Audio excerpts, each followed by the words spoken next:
kunlardan bir kuni deydi, yolg'on haqiqatga qo'ng'iroq qilibdi endi. Latifa. Debdiki, havo zo'r debdi. Tabiatga chiqmaymizmi? Endi u yolg'on aytib, telefon qilayotgan yolg'on u.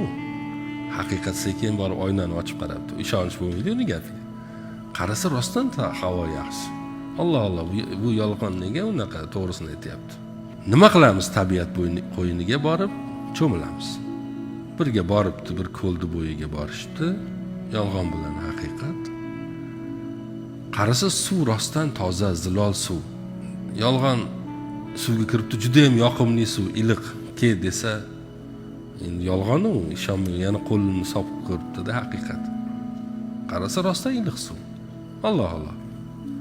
Echini suvga tashabdi. Maza qilib suzib qarasa, yolg'on haqiqatni kiyimlarini olib qochib ketgan ekan. O'shandan beri haqiqat yalang'och qolib ketgan ekan. Va aytishadiki, bu tabiiy bir latifada, ammo haqiqat bilan nimasi shu? O'shandan beri deyshadi, yolg'on haqiqatni kiyimlari bilan odamlarni ko'ziga ko'rinar ekan. Rost bo'lib, bizni chalg'itayotgan udir. Haqiqatni liboslaridagi yolg'ondir bu dunyoda.